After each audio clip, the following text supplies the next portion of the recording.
Hey there, swimmers and swammers. Coleman Hodges back here. I'm a swimming reporter, a pancake aficionado, and a go or two of practices. So I bet after this weekend, you're feeling the same way as me. Like you know nothing about swimming. That was what form my existential crisis took. Maybe yours looked a little bit different. Hey, maybe not. Maybe we're all the same, and we all just need to channel a little Mr. Rogers to process what we just witnessed this past weekend. Because it was truly game-changing. 3 relays stood out to me as really taking the sport to new heights. So let's talk about them. The Tennessee men went 112.8 in the 200 free relay, breaking the old record by over half a second. But let's take it back one step further. In 2009, the Auburn men set the NCAA record in the 200 free relay at 114.0. That means they averaged 18.5s. At the time, that was a really fast time and something that felt almost impossible to duplicate, especially for another team that wasn't a powerhouse sprint program like Auburn at the time. Since then, it has become very possible, or felt very possible, for 4 men to average 18.5 on a relay.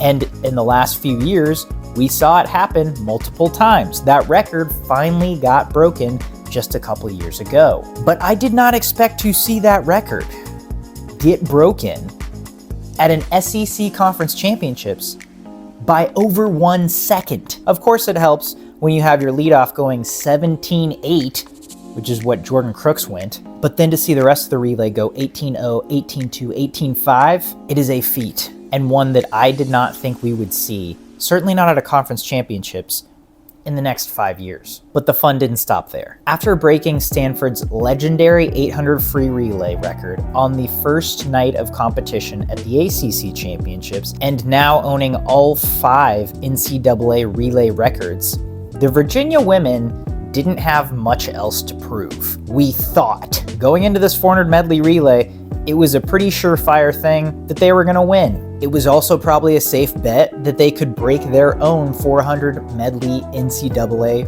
relay record, given the pieces that they have added this year. However, I did not think that they would break that record by a second and a half and break their own American record by nearly 3 seconds. Now, that old American record, 3:22, had Kate Douglas and Alexis Wenger on freestyle and breaststroke. Those are 2 All-Americans in those events on that relay, plus the Walsh sisters, Gretchen swimming backstroke and Alex swimming butterfly. So that is a quick relay. And to go 3 seconds faster than that was nearly incomprehensible to me. What Gretchen Walsh has done for short course swimming alone, I think we're still getting used to and seeing the effects of. But to see Claire Curzan, 49.5, Alex Walsh, 57.0, Gretchen Walsh, 47.00, even by her standards, that is incredible. And then Anna Moish, once again a freshman, anchoring in 46.1. That made me stop and think about things for a minute. But the best was yet to come that night. Because as I was talking to one of the coaches, they said, "Did you see Florida's relay? They went 2:55. I said, "No, what does that mean?" The Florida men did something that I can safely say was the biggest surprise of the weekend. After Arizona State with Leon Marchand went 2:57 and set the NCAA record last year at NCAAs, the Florida men roll into SECs. They have lost 2 of their key relay pieces from last year, Adam Chaney and McGuire McDuff, their backstroker and freestyler for this 400 medley relay.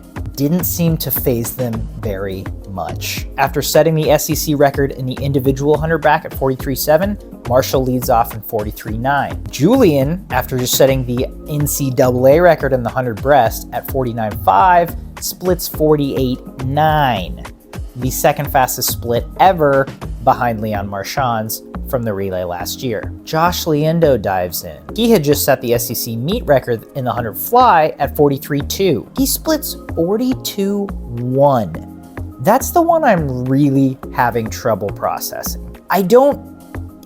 My brain can't comprehend how fast that is for butterfly.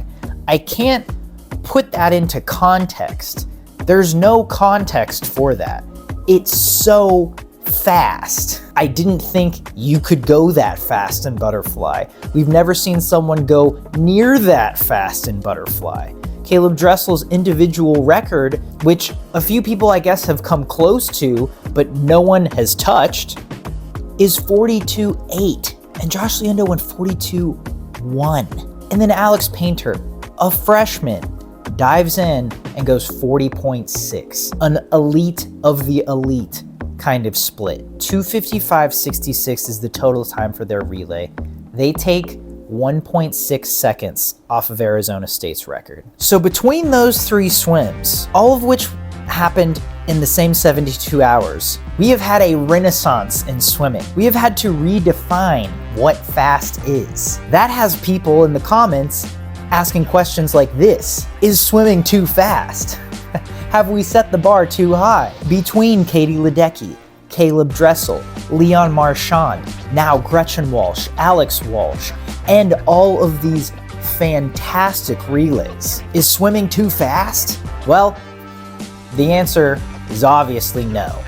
Swimming's not too fast. The faster it gets, the more popular it gets. We want more eyes on swimming. This is a good thing, but I wanted to take a minute to sit down and really discuss this, because these three relays to me were revolutionary and really reset the bar at what fast is. And I think the most exciting part, what we're all thinking and why this shakes us so much to our core, is because we all have the thought in the back of our head that even though all three of those relays seemed untouchable, seemed unthinkable before they happened, the second they happened, we all looked at them and said, they can go faster. On all three of those relays, there was at least one leg that wasn't perfect. Someone didn't go their fastest time. And it being conference, where we still have NCAAs in a month, we still have another opportunity where they not only can, but are expected to be at their very best. So the question isn't even, is swimming too fast? The question is, how much faster can it get?